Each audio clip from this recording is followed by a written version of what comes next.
আপনারা দেখছেন ক্যালকলিং টিভি আর আমরা চলে এলাম আজকে ওয়েদার আপডেট জানাতে।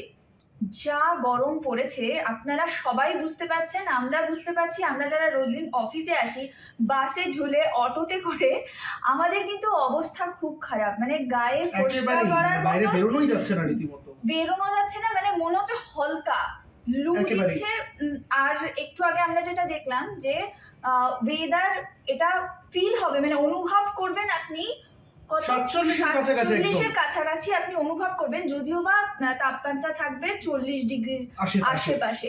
সিনজিনি আমি বলবো এটা, তবে তার আগে তুমি ছোট্ট করে দর্শকদেরকে একটা জানিয়ে যাও যে উত্তরবঙ্গে যে এতগুলি জেলা রয়েছে সেই সব জায়গাতেও কিন্তু তাপপ্রবাহ সতর্কতা জারি করা হয়েছে। সেখানে কি রকম থাকবে একটু বলে দাও যদি জেলা ভাই। সেখানে মোটামুটি তাপমাত্রা এরকমই থাকবে যা এখন রয়েছে। তাছাড়াও সামান্য বৃষ্টিপাতের সম্ভাবনার কথা কিন্তু জানানো যাচ্ছে, যেটা একেবারে দার্জিলিং এর দিকটাতে একেবারে। এবং উত্তরবঙ্গের জেলাগুলির কথা তো সিনজিকে আপনাদেরকে বললো। এবার আপনাদেরকে ছোট্ট করে একটু দক্ষিণের জেলাগুলো যেগুলো রয়েছে।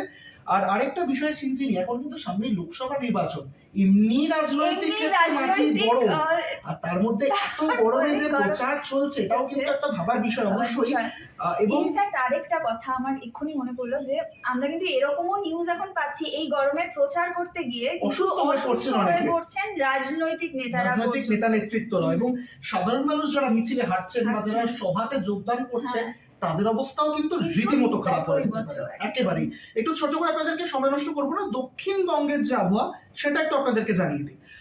বীরভূম, বাঁকুড়া, একই সঙ্গে সঙ্গে ঝাড়গ্রাম, পুরুলিয়া, একেবারে পশ্চিম দিকটাতে এই দিকগুলোতে একটা কালবৈশাখীর প্রবণতা তৈরি হয়েছিল।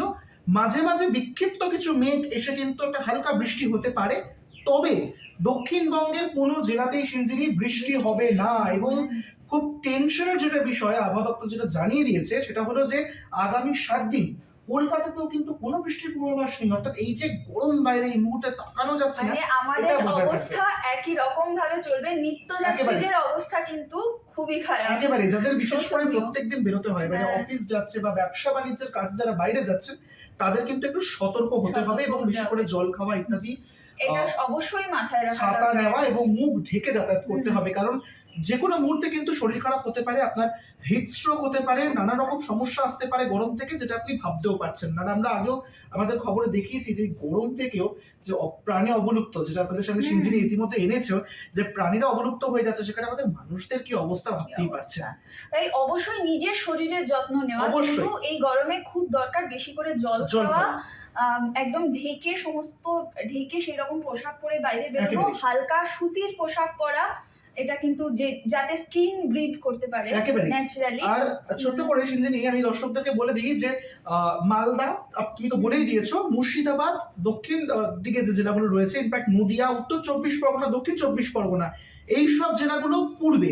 আর যেগুলো উপকূলবর্তী এলাকা অর্থাৎ পশ্চিম মেদিনীপুরের নিচের দিকে পূর্ব মেদিনীপুর যে অংশটা রয়েছে বা দক্ষিণ 24 পরগনা, এই জায়গাগুলোতেও কিন্তু ঘর্মাক্ত ভাবটা প্রচন্ড পরিমাণে বাড়বে, কারণ সমুদ্রের একটা জলীয় বাষ্প ঢুকবে।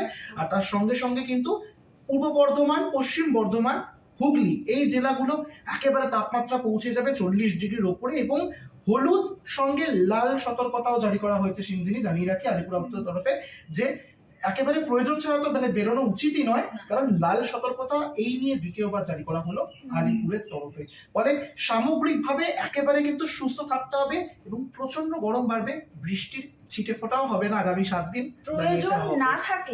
প্রয়োজন না থাকলে একদম দুপুরের দিকটা বেরোনোটাকেও অ্যাভয়েড করা, এটা একটা একেবারে মানে বিকেলের দিকটা যদি আপনার কাজ থাকে সেটা বিকেলের দিকে আপনি শিফট করে দিতে পারেন। একেবারে আশা করা যায় আমাদের আবহাওয়া আপডেট আপনাদেরকে সাহায্য করবে।